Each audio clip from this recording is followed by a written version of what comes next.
Welcome to Cinemattractions. This is Jeff Witcher sitting in for the vacationing Steve March as we continue our look at Summer '89. This week, John Candy stars in a wacky new comedy from writer-director John Hughes called Uncle Buck.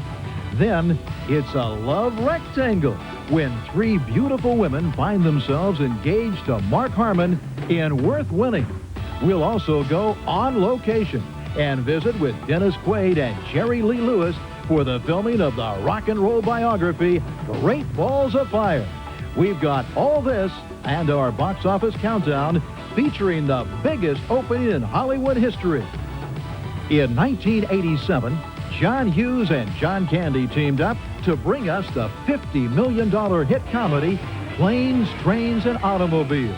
This summer, they'll join forces again in an attempt to cut down the family tree with Uncle Buck.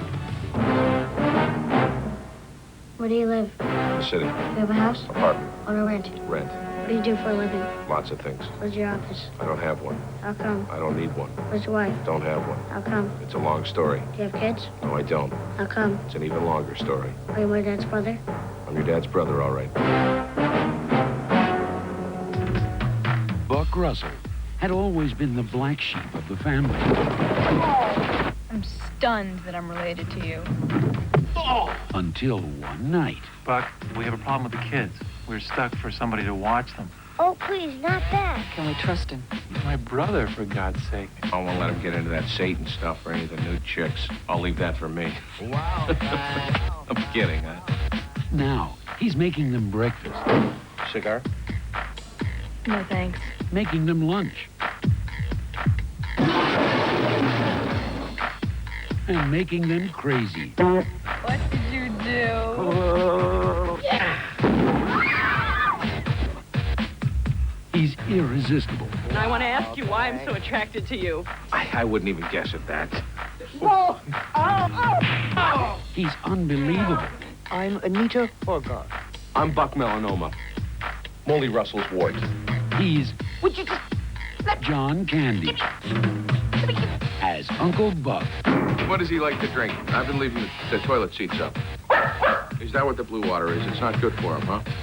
Uncle Buck, the new comedy from John Hughes. You have much more hair on your nose than my dad. Oh, nice of you to notice. I'm a kid, that's my job.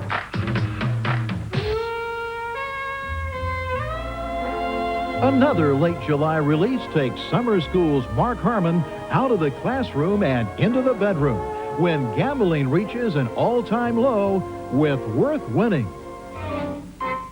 Aaron Cooper, beautiful and exciting. Veronica Briscoe, talented and sophisticated. Eleanor Larimore, married and bored. What do these three women have in common? Meet Taylor Worth. No woman is ever going to reject Taylor. I bet I could find her. I bet you couldn't. A man who's about to agree Can't be serious. to the worst bet of all time. You have 3 months to get engaged to the 3 women, and I pick the women. Time to teach this guy a lesson. Now, the problem isn't getting them to accept. Will you marry me? The problem is I take it that's a yes? Yes. they have. Let's party. I just thought I'd warn you. Things are getting a little close. I'm 15 minutes late for a date with somebody, and I don't even know who. Welcome to the family, son. Oh, yes, Taylor. That's my Taylor. That's my Taylor. Take me, Taylor. That's her Taylor. Mark Harmon, This bet's going to kill me. Worth Winning. Where you going, Taylor? We'll show you more from Worth Winning when it opens at the end of July. But right now, let's go on location with this week's behind-the-scenes spotlight, Great Balls of Fire. The film chronicles the life of one of rock and roll's most controversial superstars, Jerry Lee Lewis. I say, goodness gracious, great balls of fire! Dennis Quaid portrays this rock rebel during his comet-like rise and fall in the late 50s. What was that, killer? Well, he is a legend. What I'm doing is I'm playing a 9-year-old kid who fell in love with music, fell in love with the piano. Dennis Quaid is known for throwing himself into his roles. For this one, Quaid, who's already an accomplished musician, spent 2 years learning to play the piano like Jerry Lee. I've been 12 hours a day for the last 6 months. Some things I can play note for note, but I don't play with his touch. That takes years. The challenge was more than mastering the piano. He had to find the heart of the man he was portraying.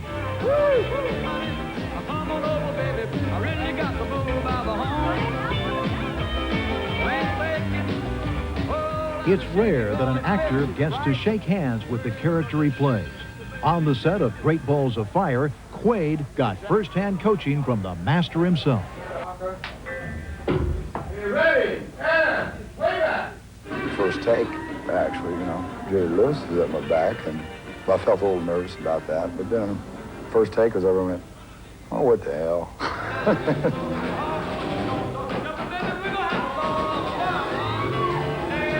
I can't believe how dedicated and how hard Dennis Quaid works.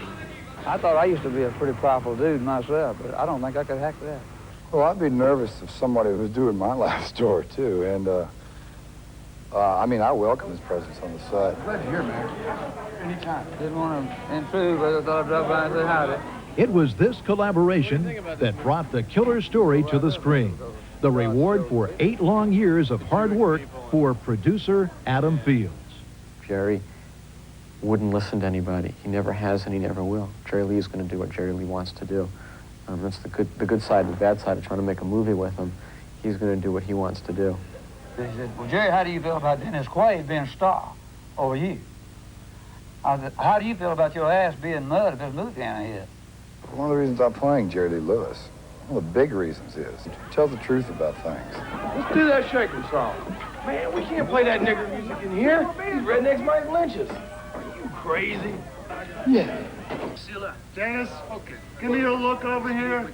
It was up to director Jim McBride, who directed Quaid in The Big Easy, to capture the rebellious wild boy image for the screen. There are 100 different stories you could tell about Jerry Lee Lewis. We really decided to make a movie more about the legend than the person. Honey, I ain't begging. I love it all night long.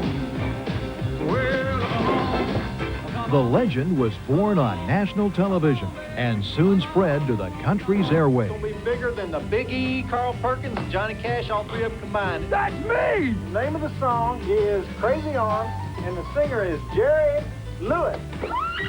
Do you, Myra Gale At the peak of his popularity, Lewis married his 13-year-old cousin, Myra, played by Beetlejuice star Winona Ryder. He picked her up from school and he drove her to the place and he married her. He married her. And he said, this is how it is, this is how it's going to be. There's nothing you can do, really.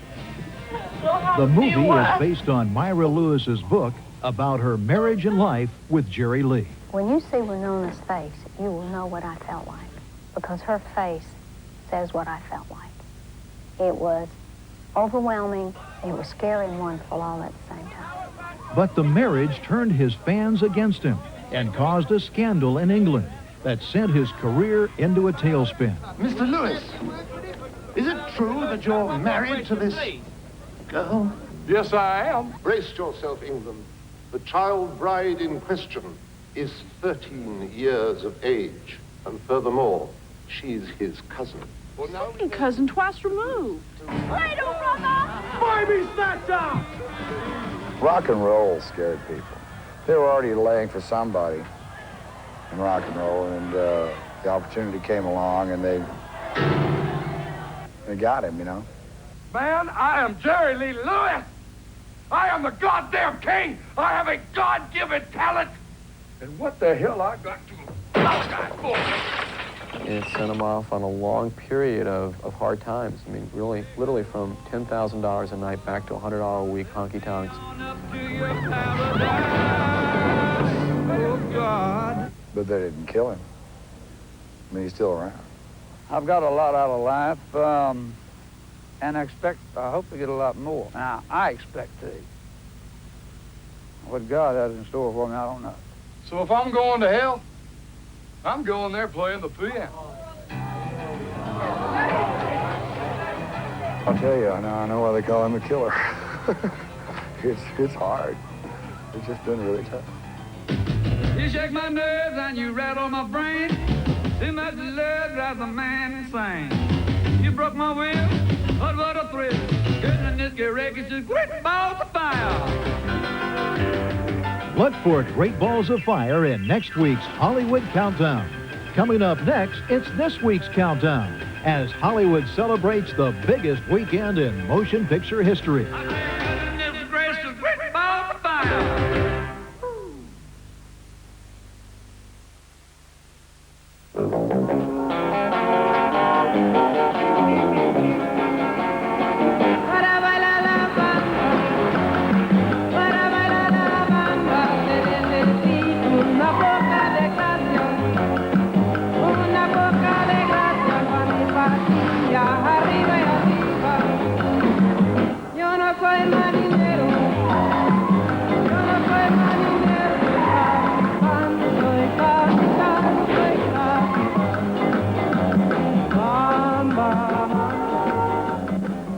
The Nova from Vauxhall, once driven, forever smitten.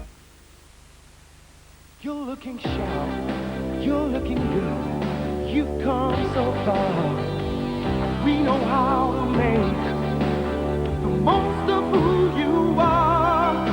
Where the race is run, you're the champion. Gillette. The Gillette Contour Plus system with Lubristrip for the best a man can get.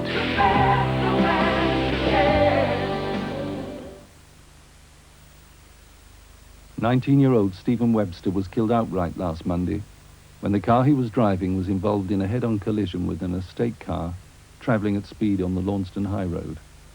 The driver of the estate car was later breathalyzed and charged. Stephen was a keen sportsman.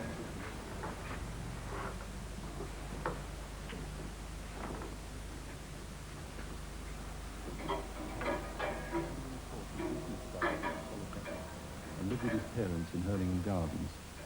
He leaves a brother, Thomas, aged 12.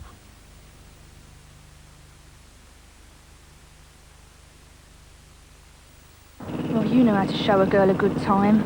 Thanks, Deb. Oh, dear. Give us the lolly, you wally. Layers of hazelnut and chocolate. Smashing. I've got hidden layers too, Deb, just like your favourite centre. Oh, really? Yeah. Cool and sophisticated on the outside, but smouldering with passion on the inside. Terrific. Have you discovered your favourite centre? Deb, look at me when I'm smouldering. At Dixon's, Hitachi's FST Fastex TV has one extra feature. A 5-year guarantee. There's always something new at Dixon's.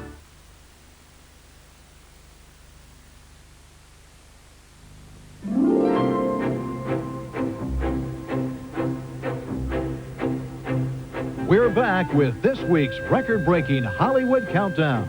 At number 7, it's the only film on the chart that was released prior to the Memorial Day weekend, Field of Dreams. And at number 6, it's the first of 3 sequels in this week's top 7, Star Trek V, The Final Frontier. Your orders are to proceed to Nimbus 3, assess the situation, and avoid a confrontation if possible. Above all, however, get those hostages back safely. Have the Klingons respond? No, but you can bet they will. Understood. Jerk out. Plot course for Nimbus 3, Mr. Sula. Aye, sir. Course plotted. I'm afraid the ship's problems will have to be solved en route. Since we're undermanned, I'm counting on each one of you to give us best. End of speech. Let's go to work. Jim, if you ask me, and you haven't, I think this is a terrible idea. We're bound to bump into the Klingons, and they don't exactly like you. Feelings mutual. Engine room. What do you hear? We'll need all the power you can muster, mister. Don't you worry, Captain. We'll beat those Klingon devils, even if I have to get out and push. I hope it won't come to that, Mr. Scott. All possible speed, Mr. Sula. Aye, sir.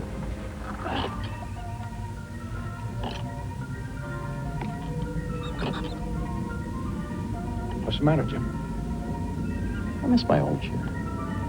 As you proceed through the poetry in this book, practice this rating method. As your This ability week's number 5 film disproves the grows, myth that you can't release a serious movie during Hollywood's summer season. Dead Poets Society. Excrement. That's what I think of Mr. J. Evans Pritchard. We're not laying pipe. We're talking about poetry. How can you describe poetry like American Bandstand? Well, I like Byron. I give him a 42, but I can't dance to him. Now, I want you to rip out that page. Go on. Rip out the entire page. You heard me. Rip it out. Rip it out! Go on. Rip it out! Thank you, Mr. Dalton. Gentlemen, tell you what, don't just tear out that page. Tear out the entire introduction. I want it gone. History. Leave nothing of it. Rip it out. Rip! Be gone, J. Evans Pritchard, Ph.D. Rip! Shred, tear, rip it out! I want to hear nothing but ripping of Mr. Pritchard. We'll perforate it, put it on a roll. Placing fourth, despite earning a more than respectable $8 million during the past weekend, Harrison Ford is about to meet his new sidekick in Indiana Jones and the Last Crusade. How will we recognize this Dr. Schneider when we see him? I don't know. Maybe he'll know us. Dr. Jones? Yes. I knew it was you. You have your father's eyes. And my mother's ears. The rest belongs to you. Looks like the best parts have already been spoken for. Marcus Brody? That's right. Dr. Elsa Schneider. Careful. Oozing into the number 3 spot after spending last week at number 1, it's the first of 3 films to gross well over $10 million during the past weekend. Ghostbusters 2. You ignorant, disgusting blob! You're nothing but an unstable short-chain molecule! You foul, obnoxious mob! You have a weak electrochemical bond! I have seen some disgusting crud in my time, but you take the cake! You're just...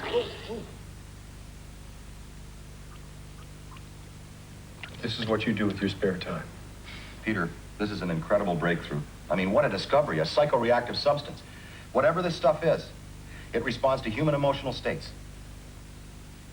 Mood slime. Oh, baby.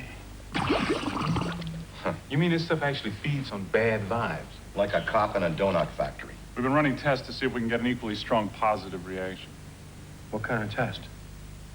Well, we sing to it, and we talk to it, and say supportive, nurturing things to it. You're not sleeping with it, are you, Ray?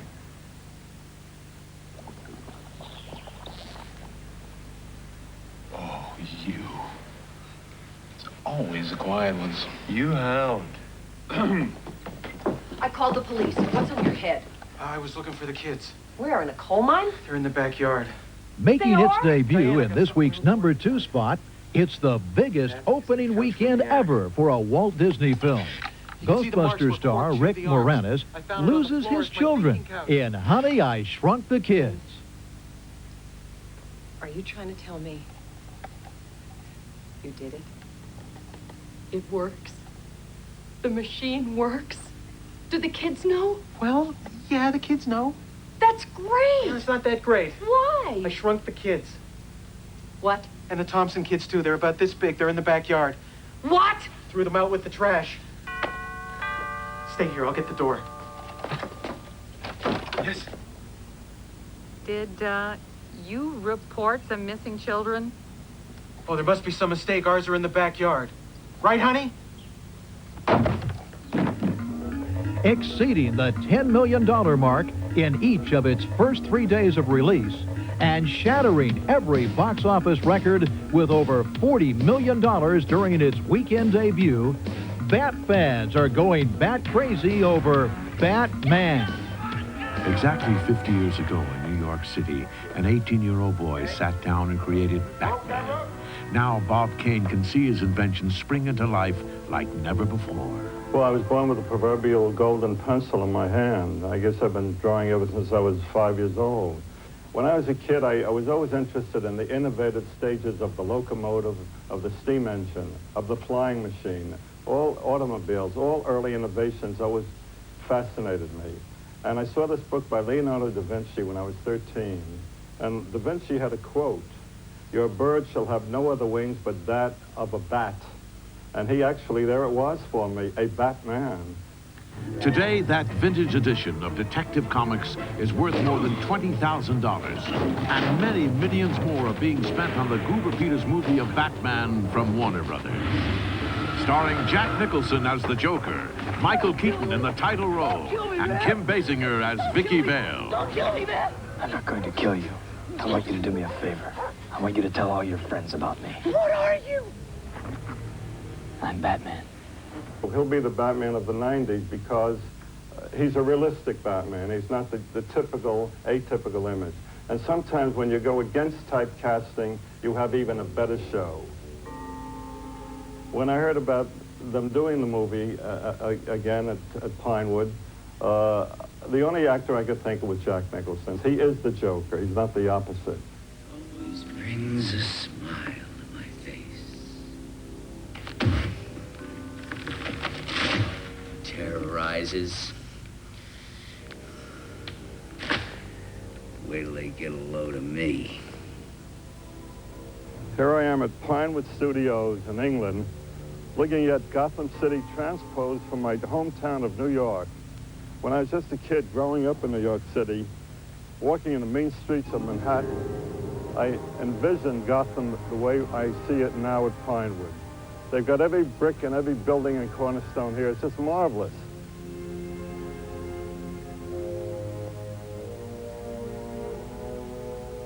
It's exciting to see what you've worked on for such a long period of time on the page really end up on the stage. All the stars and the creativity and the production design people and the miniature people, that was the time to make the picture.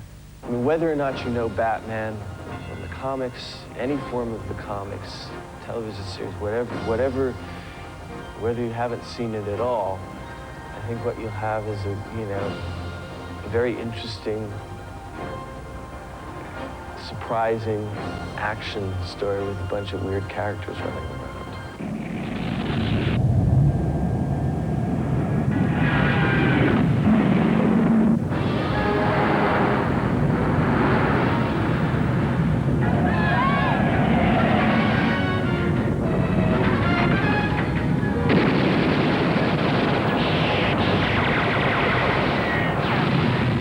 Vicky Vale.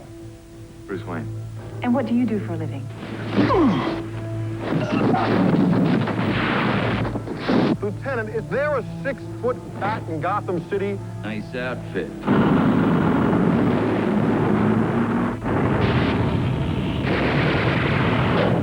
You look fine. I didn't ask.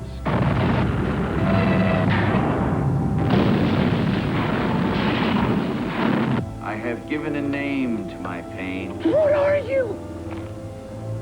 I'm Batman. Get those wonderful toys. My life is really complex.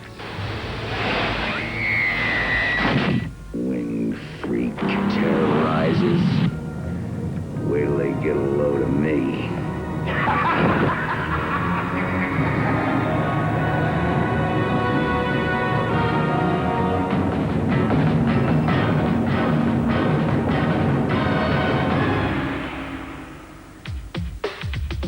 Can Batman do it again over the 4th of July weekend? Tune in next week to find out. Till then, this is Jeff Witcher, leaving you with the sights and sounds from last week's #1 hit, Ghostbusters 2. Too hot to handle, too cold to hold. They called the Ghostbusters and they're in control. Had a throwing party for a bunch of children. Well, all the while the sign was under the building. So they packed up, regrouped, got a grip, came equipped, grabbed their proton packs from the back, then they split. Found out about Beagle, the master of evil. Try to battle my boys? That's not legal. Yeah, I think this is gonna be another one of those fun ones. Hot soul.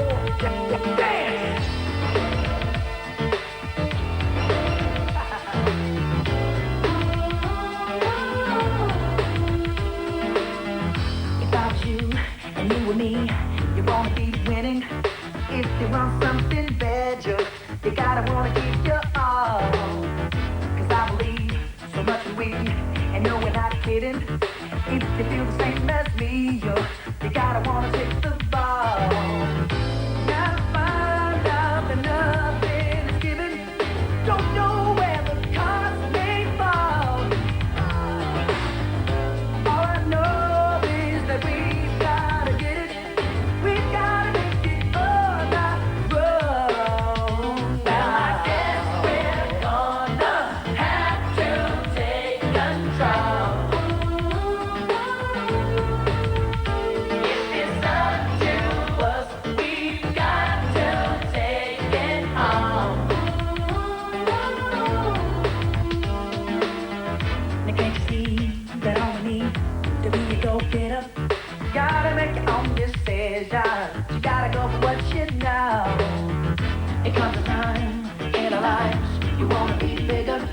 Gotta keep on pushing. You gotta learn to take control, yeah. Now I found out that nothing's given. Don't know where the cards may fall. All I know is that we've gotta get it. We've gotta make it on our own. Well, I guess we're gonna have to take control. If it's up to us, we've got to take it home. Gotta take it home. Gotta take it home. I thought you liked it. I was being nice!